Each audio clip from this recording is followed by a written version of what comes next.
The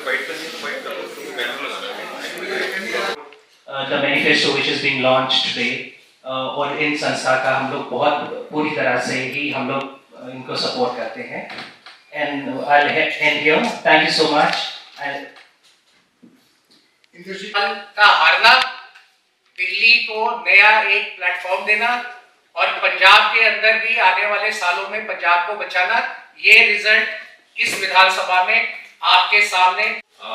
देखिए, मैं कभी अन्ना आंदोलन से जुड़ा था, फिर आम आदमी पार्टी से भी जुड़ा था और अभी किया है। और साथ ही साथ ये जो ड्राफ्ट हमारा बना है, इसको जो तीनों स्थापित पार्टियां हैं, बीजेपी, कांग्रेस और आप, उनको भी देने के लिए भेज दिया गया है कि उनको भी भेज दिया गया है, प्रसिद्ध कर दिया गया है। तो अब जो फुल टाइम कार्यकर्ता होता था, तो उस कार्यकर्ता के साथ बहुत सारे दायित्व थे और आज जो अब सीएम पीएम बन गए हैं, वो एक जमाने में हमारे साथी थे। अब उन साथियों की स्थिति ये है कि एक ही कॉन्फ्रेंस करी जा रही है। ये हम लोगों ने एक जन घोषणा पत्र बनाया है, जिसमें हमने दिल्ली के बड़े सारे प्रोमिनेंट सिविल सोसाइटीज़ के और लोगों के इनपुट्स लेके एक पब्लिक मैनिफेस्टो बनाया है, जो हम लोग लॉन्च करने जा रहे हैं। साथ ही साथ में इसमें हम लोगों की जो दिल्ली विधानसभा पे तैयारी चल रही थी, उससे दो प्रमुख एजेंडे हैं जो हम बता रहे हैं आज।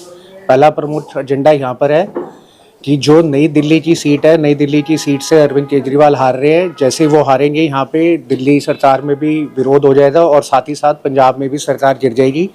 हमने जो दो प्रेस कॉन्फ्रेंस करी, उसके अंदर पंजाब से निकल के ये आया कि दिल्ली की जितनी भी पॉलिटिकल फंडिंग हो रही है आम आदमी पार्टी की सारी पंजाब से रूट हो रही है।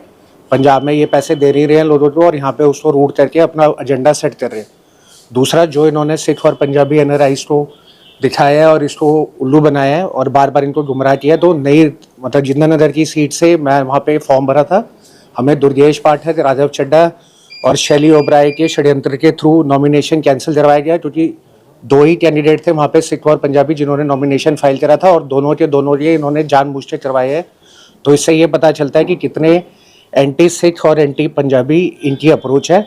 अब पूरे देश भर में से हमारे साथ जुड़े हुए 50,000 से ज़्यादा लोग यहाँ पे नई दिल्ली के अंदर आके पूरे विधानसभा में इनका काला चिट्ठा करेंगे। और जितने भी 13 साल इन लोगों ने एक आंदोलन बनाया, जिस आंदोलन को हाईजैक करके अपना पर्सनल एजेंडा सेट करा, उसके लिए भी आकर वो सारे यहाँ पर हमारे साथ जुड़ेंगे। किस विधानसभा से आपने नामांकन किया? मैंने राजेंद्र विधानसभा से करा था। पहली बार उसके अंदर सिख और पंजाबियों का हमें बहुत अच्छा सपोर्ट मिल रहा था। 5 साल से हम काम कर रहे थे वहाँ पर। तो इन्होंने पहले हम पे प्रेशर बनाया, प्रेशर बनाने के बाद जब हम नहीं माने तो इन्होंने अपने 60 जाट से हमारा नॉमिनेशन कैंसिल करवा दिया। और उसके अगेंस्ट में, क्योंकि वहाँ पे जितने भी कैंडिडेट हैं कोई भी सिख और पंजाबी नहीं है, तो अब जब हमने नॉमिनेशन लिस्ट देखी है तो वहाँ पे 3 से 4 कैंडिडेट डमी बीजेपी के और इनके एक और डमी कैंडिडेट हैं खड़े हुए, जिनका नाम उमंग है। और साथ ही साथ में मैं ये बताना चाहूँगा, क्योंकि वहाँ की सिख और पंजाबी पूरी कम्युनिटी बीजेपी को वोट नहीं देती, सारी इनको जाती है, तो अगर ये सीट हार जाते तो इनका पंजाब के अंदर डायरेक्ट असर पड़ता। और साथ ही साथ जो ये हमने 2 प्रेस कॉन्फ्रेंसों से देखा अपने पंजाब में, जहाँ पे हमारे साथ लोग जुड़े और उन्होंने बताया कि सारे का सारा पैसा वेलफेयर और डेवलपमेंट के लिए जो पंजाब सरकार का था, वो सारे का सारा इन्होंने यहाँ पे अपने इलेक्शंस में और अपने आप को जीतने में झोंक दिया है।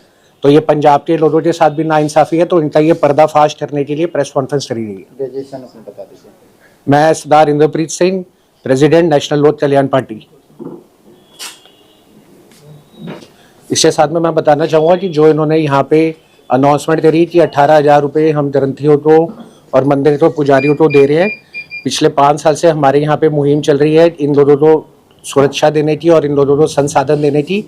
उसी चीज़ को जिस दिन हमने नई दिल्ली विधानसभा के अंदर अपने प्रोग्राम किया, उसी को अगले दिन इन्होंने अनाउंसमेंट कर दी। तो ये कितने ग्रंथियों के लिए, पुजारियों के लिए और सिख और पंजाबियों के नुमाइंदे हैं, जो इन्होंने ये षड्यंत्र रचा राजेंद्र विधानसभा में और पूरे पंजाब का पैसा लाके यहाँ पे झोंक दिया।